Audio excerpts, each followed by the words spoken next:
Pakistan cricket team T20 world cup میں بھارتی team کے خلاف 15 فروری کا میچ کھیلے گی۔ حکومت پاکستان کا اعلان سری لنکا کے صدر کا وزیر اعظم شہباز شریف کو فیصلہ کن فون ثابت ہوا۔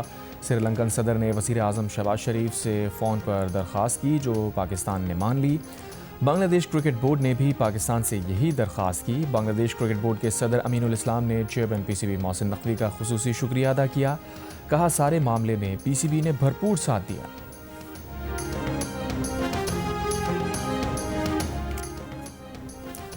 ICC نے کہا ہے کہ ICC اور PCB کے درمیان کامیاب مذاکرات ہوئے۔ فریقین نے تعمیری روابط کی ضرورت کو تسلیم کیا، اتفاق کیا دیانتداری، غیر جانبداری، باہمی تعاون کے تحت متحد پرعزم اور تعمیری انداز میں کام کیا جائے گا۔ تمام اراکین ICC ایونٹس میں شرکت کی شرائط کے مطابق اپنی ذمہ داریوں کا احترام کریں گے۔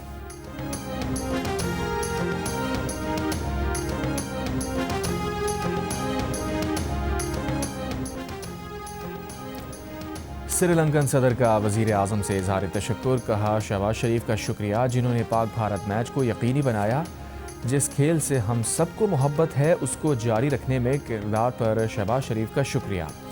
اس بات پر خوشی ہے کہ کولمبو میں شیڈیول پاک بھارت میچ پلان کے مطابق ہوگا۔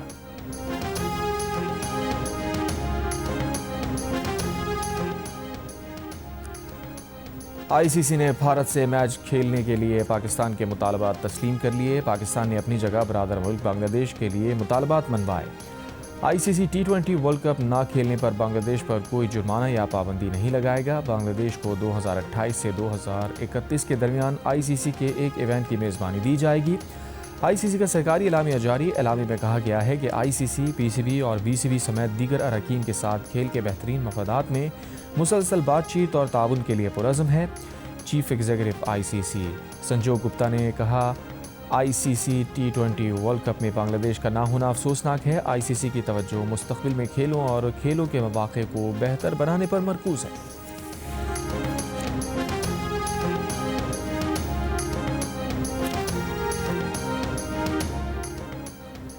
سولر صارفین کے لیے بری خبر۔ نیپرا نے نیشنل گرڈ کو بجلی کی فروخت کے ریٹ کم کر دیا۔ پرانے سولر صارفین اپنی بجلی نیشنل گرڈ کو 25 روپے 32 پیسے فی یونٹ کے پرانے ریٹس پر ہی بیچیں گے، مگر نئے صارفین کو اب اس کی فی یونٹ قیمت 3 گنا سے بھی کم یعنی 8 روپے 13 پیسے ملے گی۔ نئے اور پرانے صارفین کے لیے نیٹ بلنگ کا بھی نیا نظام متعارف کرا دیا گیا۔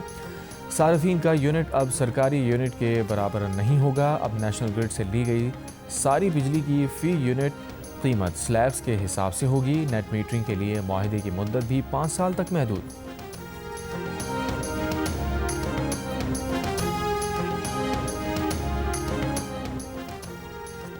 ملک میں سولر نیٹ میٹرنگ صارفین کی کل تعداد 4,66,000 ہے۔ پاور ڈویژن کی power planning and monitoring company کی رپورٹ پاکستان میں نیٹ میٹرنگ سولر صارفین کا 82% بڑے شہروں میں ہے۔ لاہور میں 24%، ملتان میں 11%، راولپنڈی میں 9%، کراچی میں 7% اور فیصل آباد میں 6% سولر صارفین۔ پاکستان 2030 تک AI پر $1 ارب خرچ کرے گا۔ وزیر اعظم شہباز شریف کا اعلان۔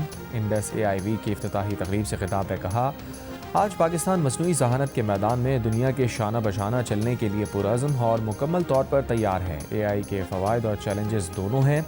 نوجوانوں کو جدید علم اور مہارتوں سے آراستہ کرنا وقت کی ضرورت ہے۔ وزیر اعظم نے کہا لینڈ ریکارڈ میں اصلاحات سے کرپشن کا خاتمہ ممکن ہوگا۔ زمین کے ریکارڈ کی شفافیت کو یقینی بنایا گیا ہے۔ منصوبے کے ذریعے ریونیو افسران کی بدعنوانی کو ختم کیا گیا ہے۔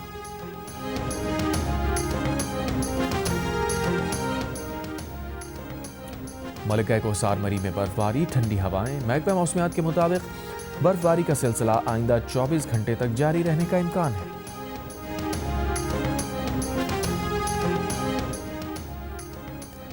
کراچی سے پنجاب جانے والی مال بردار ٹرین کا سٹھارجہ کے قریب پٹری سے اترنے کا واقعہ، 14 گھنٹے بعد ڈاؤن ٹریک بحال۔ پنجاب سے کراچی جانے والی ٹرینیں روانہ، امدادی کام جاری۔ ٹرینوں کو نواب شاہ سمیت دیگر اسٹیشنز پر روکا گیا تھا۔ وزیر پارلیمانی امور طارق فضل چودھری نے کہا ہے کہ تیرا میں کوئی بڑا آپریشن نہیں ہو رہا۔ تیرا کے عوام نے برف باری کی وجہ سے انخلا کیا۔ تیرا میں انٹیلیجنس بیسڈ آپریشن ہو رہے ہیں۔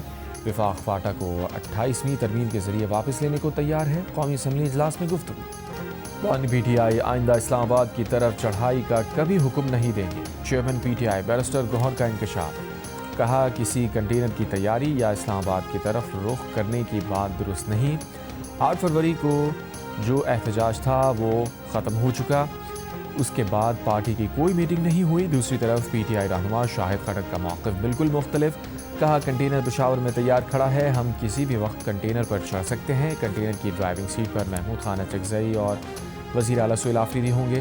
چیئرمین پی ٹی آئی کا موقف یہاں بھی مختلف، کہا بانی پی ٹی آئی نے محمود خان اچکزئی اور راجہ ناصر عباس کو احتجاج کا اختیار دیا، مذاکرات کرنے ہیں یا مزاحمت کا راستہ اپنانا ہے، وہ انہی اپوزیشن قائدین کی صوابدید ہے۔ عراقی حکومت نے صدام حسین کے ساتھی میجر جنرل سعدون صبری جمیل القیسی کو پھانسی دے دی۔ سعدون القیسی انسانیت سوز جرائم میں ملوث پائے گئے۔ نیشنل سیکیورٹی سروس کے مطابق جنرل القیسی نے 1980 میں ممتاز عالم محمد باقر الصدر اور ان کی بہن بنت الہدا کو پھانسی دی تھی۔ جنرل القیسی درجنوں رہنماؤں اور کارکنوں کے قتل میں ملوث تھے۔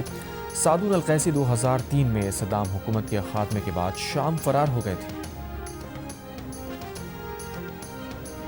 کراچی میں الفلاح ولایت شاہ مزار کے قریب فائرنگ، ایک شخص زخمی، واقعے کے خلاف خواجہ سراؤں کا احتجاج، کہا پولیس اہلکاروں نے روکا اور بدتمیزی کی، تشدد کیا، احتجاج پر فائرنگ کر دی جس سے راہگیر زخمی ہوا۔ پولیس کا کہنا ہے کہ موٹر سائیکل پر فرار مبینہ اہلکار کو تلاش کر رہے ہیں۔ اٹلی میں ڈرامائی انداز میں ڈکیتی کی ویڈیو وائرل، پولیس وردی میں ڈاکوؤں کی دن دہاڑے سڑک پر کیش وین کو لوٹنے کی کوشش، سڑک کے درمیان کھڑا کر کے ٹرک کو آگ لگا دی، پھر تاثر دینے کی کوشش کی گئی جیسے اہلکار کسی ناگہانی صورتحال پر قابو پا رہے ہیں۔ اس دوران سڑک پر گاڑیاں روکنے والے کئی افراد کو لوٹ لیا گیا، پھر بختر بند گاڑی میں دھماکہ ہوا، ملزمان اور پولیس میں فائرنگ کا تبادلہ ہوا، پولیس نے دونوں ملزمان کو گرفتار کر لیا، دیگر فرار ہو گئے۔ واقعے میں کوئی شخص زخمی نہیں ہوا، کیش وین بھی لوٹی نہ جا سکی۔